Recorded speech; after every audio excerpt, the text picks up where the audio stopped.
आज का हमारा टॉपिक है फजल अली कमीशन, जिसे स्टेट रीऑर्गेनाइजेशन कमीशन भी कहते हैं। जब हमारे देश में आंध्र प्रदेश को क्रिएट किया गया था लिंग्विस्टिक बेस पे, तो देश के बहुत सारे क्षेत्रों से ये डिमांड आने लगा कि स्टेट का रीऑर्गेनाइजेशन लैंग्वेज के बेस पे होना चाहिए, जिसके कारण गवर्नमेंट ऑफ इंडिया को एक कमीशन को अपॉइंट करना पड़ा दिसंबर 1953 में, जिसमें 3 मेंबर थे, जिसके चेयरमैन थे फजल अली, और इस कमीशन का नाम था स्टेट रीऑर्गेनाइजेशन कमीशन। इस कमीशन को सेम वही क्वेश्चन री एग्जामिन करने के लिए बोला गया था जो जेबीपी कमेटी और धर कमीशन को बोला गया था। इनके अलावा 2 और मेंबर थे, के एम पन्नीकर और एच एन कुंजरू। इस कमीशन ने अपनी रिपोर्ट को गवर्नमेंट को सबमिट किया सितंबर 1955 में, और इस कमीशन ने ये एक्सेप्ट किया कि लैंग्वेज के बेस पे स्टेट का रीऑर्गेनाइजेशन कर सकते हैं, पर इस थ्योरी को रिजेक्ट किया कि one language and one state. इस कमीशन ने ये कहा कि हमारे देश की यूनिटी को ध्यान में रखते हुए आप प्लानिंग कीजिए।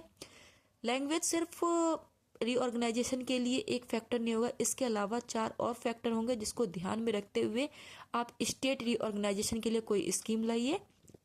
हमारे देश की यूनिटी एंड सिक्योरिटी को कैसे प्रिजर्व किया जाए और कैसे उसके स्ट्रेंथ को बढ़ाया जाए।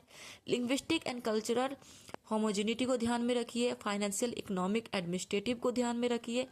प्लानिंग एंड प्रमोशन होना चाहिए जिससे वेलफेयर हो पीपल का और नेशन का वेलफेयर हो। जब हमारा देश बना था तो उसके अंदर 4 फोल्ड क्लासिफिकेशन किए गए थे स्टेट और टेरिटरी का। इस कमीशन के द्वारा उस चीज को हटाया गया, एबॉलिश किया गया, और इस कमीशन ने बोला, गवर्नमेंट को रिकमेंड किया कि आप जो है ना 16 स्टेट को क्रिएट कीजिए और 3 सेंट्रली एडमिनिस्ट्रेटेड टेरिटरी को क्रिएट कीजिए। गवर्नमेंट ऑफ इंडिया के द्वारा इस कमीशन के रिकमेंडेशन को एक्सेप्ट किया गया और कुछ माइनर मॉडिफिकेशन किया गया।